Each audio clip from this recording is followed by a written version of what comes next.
Ladies and gentlemen, for those of you who don't know me, I'm Mike, and I'm the best man.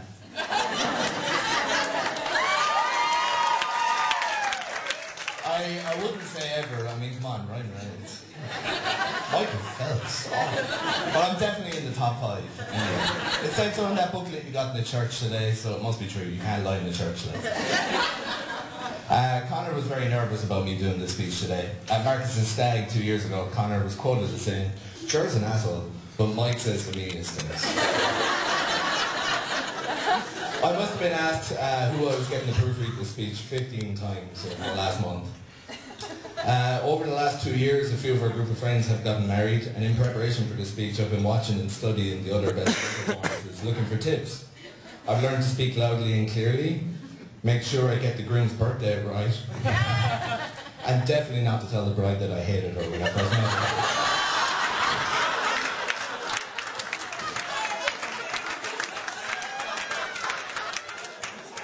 Thanks, Brad. Connor has no brothers, neither do I. In fact, in the group of 9 lads, only one of us has an older brother, and the majority of us don't have any brothers at all. I think that's what brought us all together, our need to constantly humiliate each other and slag each other relentlessly at every possible opportunity. But today isn't the day for that. It's Connor and Granny's special day, so I said I'd leave him off lightly. No mention of the terrible Islaggy years, no mention of the security footage in Arthur's Quay or the Crescent Shopping Centre, no mention of the botched fake kidnapping attempt at the Crescent, no mention of the subsequent 3 hours spent in Roxborough Garda Station. How are you, John? Definitely no mention of the time he managed to get robbed in his first 10 minutes of getting up out of bed. Now is not the time for those stories. Later at the bar, it's time for those stories. Come find us, we'll tell you. I've met quite a few of you already, both on Grania and Connor's side. It's traditional Irish weddings that the job of best man will fall to a brother or a lifelong friend. I've only known Connor 11 or so short years, but in that time we've become best friends in spite of my best efforts. I've avoided his calls, I've slagged him relentlessly, I've tapped him up for cigarettes and beer more time than I care to do the math on. I toyed with the idea of trying to do Connor's earlier years and looking into his past, researching it and bluffing it.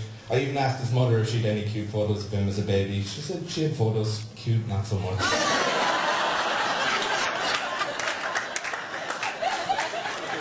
So I decided that if I was going to do this speech, it would have to be about the Connor I've known. When I first met Connor, it was outside Termites nightclub. For those of you who don't live in Limerick, Termites was a dingy rock club that we wasted our weekends away in. It was on the top floor of the Savoy, above the cinema, the bowling alley, and a gay club called Bubblicious. We were outside the club playing a game of how many hands can we get on the arse brazos shifting without hurting it. For the record, it was 9, a new record. When a chunky skinhead guy with a goatee, skin-tight jeans, a white vest and army boots introduced himself, insisting that I call him Molly. I was a little apprehensive, especially since I didn't know which of the nightclubs he'd come out of. So I made sure not to be left alone with him. Over time I found out that Connor's Hardman act was just that, an act, and in reality he was a total mammy's boy. And 2 older sisters meant he never had a hope. We'll skip over the first few years of those stories from the high school because it's just far too incriminating, and to be honest I don't remember a lot of them. But the high school closing down probably saved quite a few of our lives. Not many people know this, but I actually introduced Granny and Connor to each other. Now granted, they've been going out 3 months already, but I was very drunk.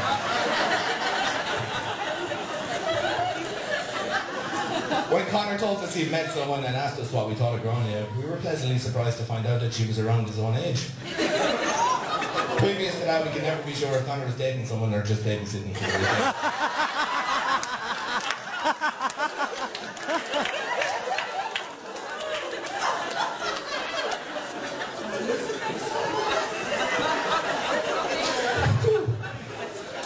Granny and Connor met at college in a class of about 1 million boys and 3 girls.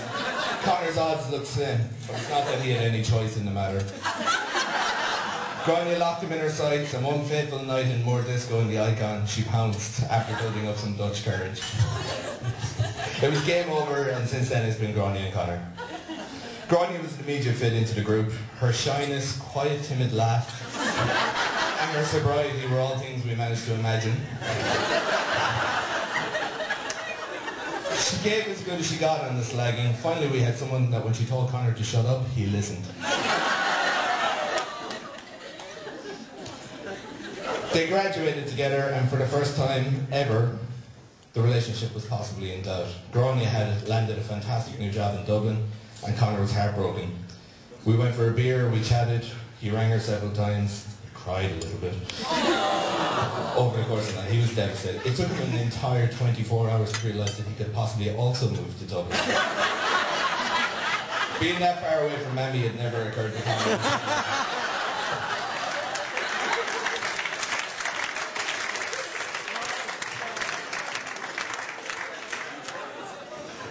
And so Conor and Grania became Southside Dubliners. They settled right in with the Celtic Tiger buzz, renting an apartment 3 times too big for them, for outlandish amount of money in Rathfarnham. Conor bought a ridiculously overpowered car for his morning sitting in traffic queuing into town. They bought surfboards and travelled to Lahinch at the weekends in their D-Reg car, parking up over 2 spaces, eating breakfast rolls and saying stuff like, the brake just isn't right today, you know. They eventually decided that the 3-bedroom, 2-storey apartment wasn't big enough for both of them, and decided to buy a house. They settled on a lovely house in Firhouse, or Tala as it's called.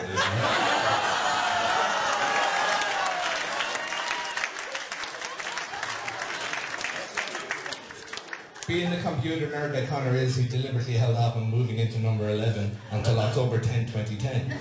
Or he moved into 11 on 101010. For those of you who didn't get that, or for those of you who did get that, shame on you. For those of you who didn't, don't ask Conor to explain it because he will. But you'll miss the dancing. This is where Grania came into her own. I think any of you who visited the house will agree the place is stunning, and Grania has turned the house into an amazing home for the pair of them. From her gardening to her photography, I've definitely made plenty of use of the place over the last 2 years, and at one stage last summer I turned up every other weekend. But I think it's only fair since I've been housing Conor for 6 years straight. Conor does his bit around the house too. Grania says that when it comes to housework, Conor's like God. Rarely seen, and when he does any work, it's a miracle.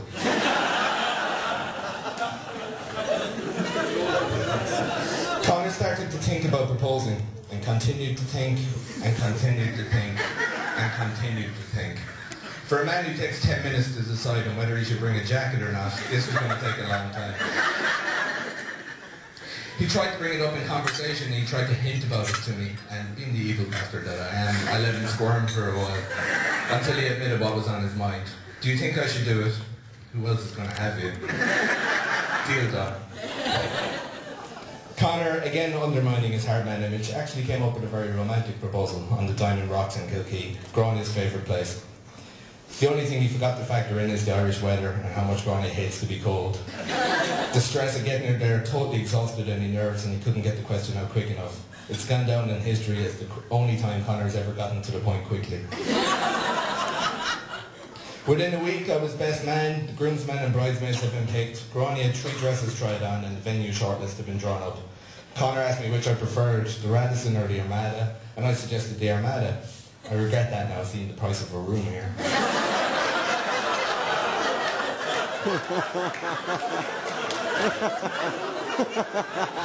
Conor had a new subject to talk about, and my God did he talk about it. Before I came into this room today, I could have drawn you a picture describing this room exactly. The only thing more meticulous than the planning was Conor's description of the planning. Next came the fitness buzz. There was a wedding coming and Grania was getting them fit. Grania took to it enthusiastically, getting stuck into the swimming, cycling and then full triathlons. Conor was a lot more hesitant, and at first did a lot of 2-kilometre jogs with a takeaway to celebrate. Conor took to triathlons like a duck to chess.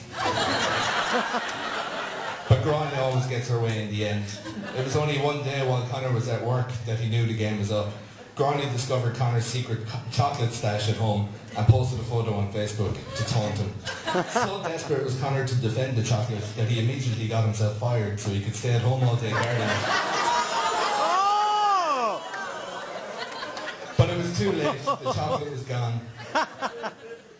Lately he's taken the triathlon bug too, which has resulted in us seeing Connor on photos on Facebook in both more and less lycra than we ever thought we'd have before. And so we got to the day.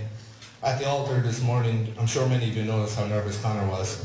As best man, I had a quiet word in his ear to ask what was up. He had two things on his mind. Would she turn up, and had he locked his car? But turn up she did, and what a sight greeted us all at the church. I think you'll all agree that Gráinne and her bridesmaids, Deirdre, Sharon and Clodagh, looked absolutely stunning today.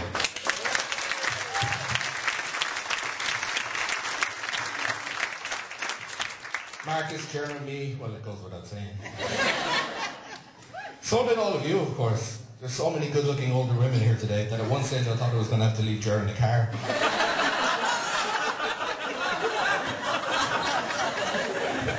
Connor and Gráinne have asked me to say a couple of special thank yous to some people for travelling so far today. Father Gerard, who travelled from South Africa, Paul Kelly from Dubai, Marcus and Catherine from England, and all of you who've travelled from all around the country and the UK. Patrina Nivelra, who was incredible at the church today and blew the last of my hangover out with those high notes.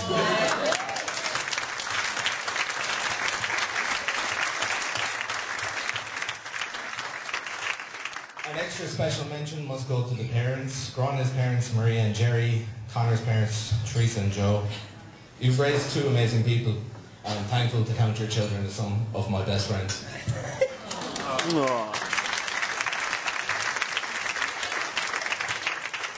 I don't think I've known a couple who are more of an instant fit than Connor and Gráinne. From the moment they started dating, we all knew that we'd be here someday, drinking their wine and eating their food. The way they make each other laugh would inspire anyone to believe in true love. The traditional end to a best man speech is the best man giving the couple some words of wisdom or advice on how to live a long, happy life together. The honest truth is there's nothing I can tell you to. You're the perfect couple, and you're going to have an absolutely amazing life together. I was trying to sum up Connor